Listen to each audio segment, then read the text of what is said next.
Three guns fill a similar place in my mind, and kind of always have, even though they're radically different guns. The CZ75, the Browning High Power, and the Beretta 92, 92FS, M9, iteration after iteration after iteration. And yes, the CZ75 is the same. In fact, this example happens to be the BD. I personally have preferred the B for most of the time, but this is the example that I'm using. This particular gun features VZ grips, has had a little bit of trigger work done to smoothen it out, and has the TFX sights from TrueGlow. The gun itself has performed amazingly well, and my impressions have been incredibly favorable, just as every CZ75 I've gotten my hands on. CZ75 has a rich history, as it was first introduced in 1975. It's one of the first Wonder 9s that came on the market. It, of course, has a double stack, or I guess a more appropriately themed staggered stack magazine. It's an all-steel gun, so it's a great weight for a surface weapon, and is probably seen as much or more service as a sidearm with police and militaries, if you include its variants, than any other 9mm handgun across the globe. When I consider these three, Beretta, the High Power, the CZ, there's a little part of me that screams a preference towards the High Power. Maybe that's my American heritage blinding me.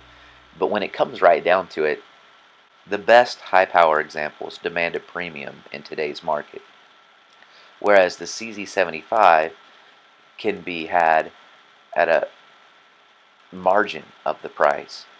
And I just have difficulty getting my head around the slide-mounted decocker and safety on the Beretta examples, though they're fine weapons.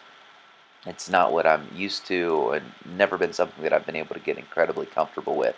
So for the budget-oriented individual that wants a fine weapon, I think the CZ75 may be your best bet. There are some older high powers coming on the market that are kind of rough, but can be cleaned up and shown some love.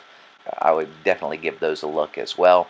But the high power is a bit older design with a little less functionality, as the CZ75 in the B configuration offers both the cocked and locked option as well as the double action option. Of course, this is the BD, which is designed to be carried in the double action configuration. The high power is a single action only design. So though you 1911 fans are sure to love that, and it makes total sense for you to carry that, it is an older design.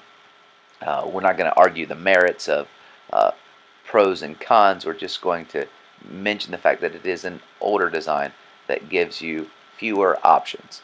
That may be a good thing, that may be a bad thing, that's up to you.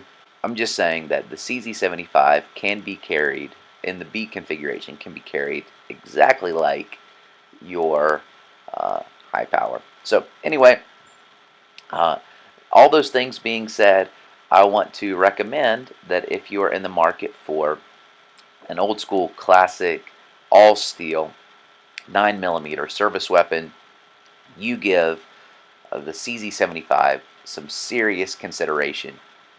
It deserves a place in most handgun collections. As always, I'm encouraging you, don't waste your life. Y'all have a good one.